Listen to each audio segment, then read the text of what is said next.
Am I the a-hole for feeling like my eldest daughter should be treated the same as my real children? I'm 45 male. When my daughter 13 female was born, I immediately felt that something was obviously amiss. She was blonde-haired and blue-eyed, which was extremely unlikely for a child of myself and my ex-wife 39 female. I am very Mediterranean, and I have olive skin, dark eyes, and dark hair. My ex-wife has brown eyes and relatively dark brown hair. Her skin is barely lighter than mine. The baby also clearly bore no resemblance to me or anyone in my family at all. I had been having misgivings about my ex, too, and she seemed too quick to express surprise and make excuses. Still though, I didn't want to throw away my marriage over what could have been my own misunderstanding of genetics, and so I signed the birth certificate. I instantly knew that I was going to have a paternity test done. But something else surprised me. When I brought our little girl home, I still fell in love with her.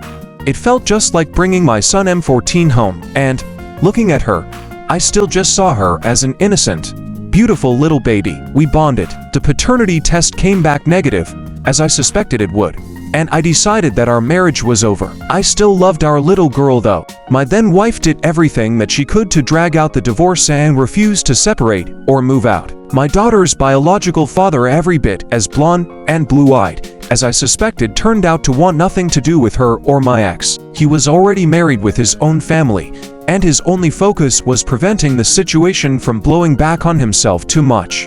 My ex went totally nuts when both I and her affair partner rejected her, and she made some very unfortunate decisions. To make a long story short, she ended up with prison time for crimes including identity theft, assault with a deadly weapon, and grand theft auto. When she stole credit cards and forged documents for both of us, and when she stole her affair partner's car and tried to run him over with it. I ended up with custody of our kids, with the affair partner never even attempting to establish any kind of paternity rights. I didn't want to press the issue myself, as I couldn't deny that I had bonded with this child, even knowing that she wasn't my real daughter. I had been shunning my ex-wife as best I could and trying to move on with life after she was finally out of the house. It wasn't long before I got together with and married my current wife F34. And we've since had another 2 children. Meet her 10, F8. My eldest daughter is a total daddy's girl, and we have a wonderful relationship. She always feels loved, and I treat her the same as my other kids.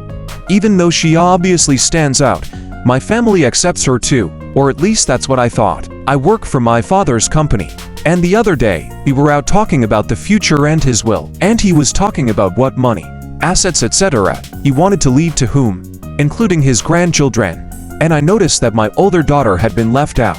I mentioned it to him, and he said, "It's nice what you've done for daughter's name, but you have real children, and obviously, they should come first." I interrupted him, and I told him that she is my real daughter, and that I thought she should be treated equally. He just paused and looked at me for a moment, and he said, "I guess you feel how you feel," before he noticed I was still about to argue with him, and he shrugged and moved the conversation onto things about work and my siblings. I was too polite to try to force the matter at the time, but it sort of stuck with me. My father isn't the type of man to harp on a point, and I am certain that he's content to have said his piece and would let the matter drop. He could certainly tell that what he said upset me, and so I doubt he'd bring it up again. Frankly, he sort of raised me the same way. At the time, I was shocked, because he's always seemed to accept my daughter as a part of the family. He buys her gifts for her birthday and for Christmas, and he makes her feel welcome, but, thinking about it, he really is just a kind, polite, and generous man in a lot of ways. He will and has bought Christmas gifts for high school friends or significant others if he knew they were coming, and the same for other gift-giving occasions. He's generally very hospitable to anyone his friends or family bring around, so I thought that maybe it was just that, and I misinterpreted. My wife is Asian, and so my eldest daughter always stands out. She's thin, and blonde, and blue-eyed, unlike pretty much anyone else in my family, and she's taller than any of the other girls or even most of the women. Really, so I'm aware that she might look like the neighbor kid visiting, or something. My wife loves her, and I know that she 100% accepts her as one of our kids, and she has been a great mom, stepmom. I talked to my own mother, though, and while she's definitely closer to my daughter than my father, as they interact a lot more,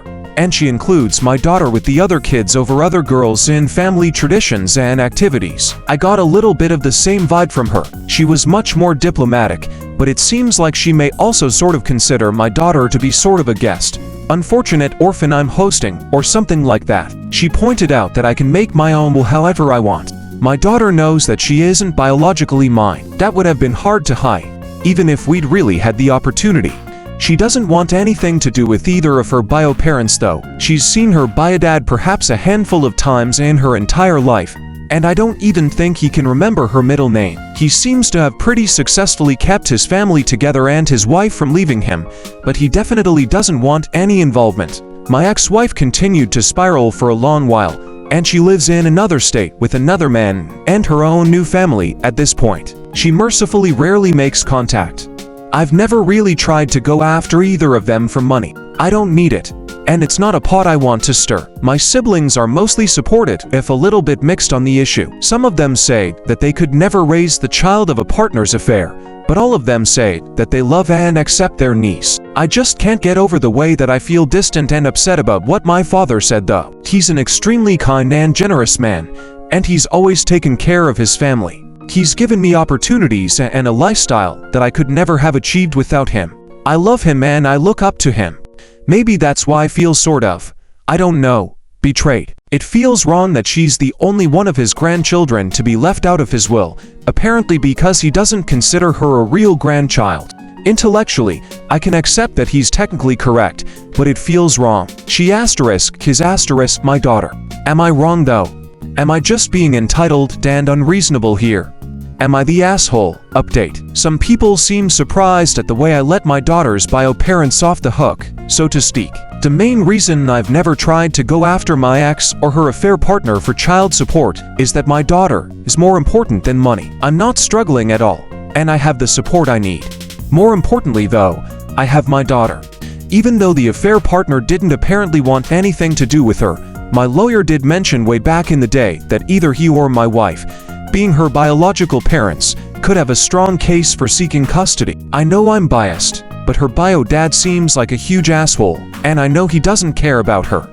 I wouldn't put it past him to try to get custody just to duck out of paying child support though, if his hand was forced. And the idea of her having to go stay with him is just something I don't even want to think about. Kind of the same thing when her mom got out of prison. She seemed like she was very quick to go shack up with her new guy, and she seemed willing to let the matter lie, so I did the same. The fact that neither of them tried to get her, or, in my ex's case, the way she hasn't even bothered to keep much contact with our son either tells me more than everything I need to know about the kind of parents they are.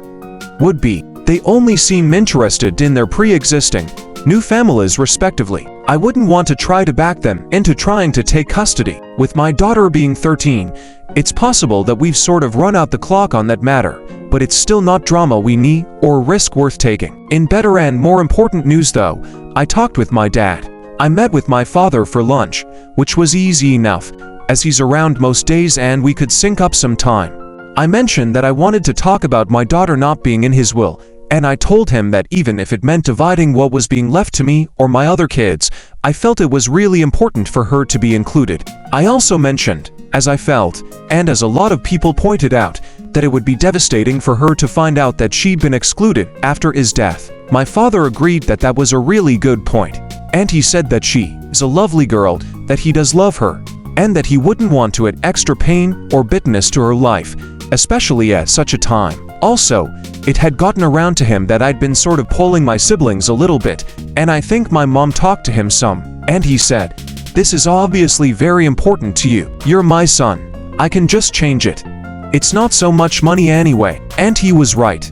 The amounts of money being left to individual grandchildren aren't massive, but the gesture and the thought are what's most meaningful. Mostly everything is going to my mom or us as kids anyway. Really. There was no reason for me to expect him to have been stubborn or hard-hearted about any of this. It was just something that we needed to talk about. My father reiterated that everyone loves my daughter and that she always be family and always have a home. He has a gold bracelet that he has worn somewhat occasionally over the years, and he mentioned that my daughter thought it was pretty when she was very little. She noticed it on his wrist and said that jewelry was for girls. He laughed and explained to her that sometimes boys wear jewelry too.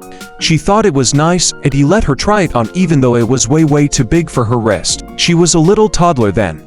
I didn't know about that moment between them, and I thought it was really sweet that he remembered. He said that he was going to leave her the bracelet and a note, and that as far as money goes she'd get the same share as the rest of my kids. So we had a nice lunch and we both felt better for it. Nothing too dramatic, but really the best way things could have gone. Thanks everyone for confirming that I wasn't being crazy and confirming that I needed to talk to my father and set things right.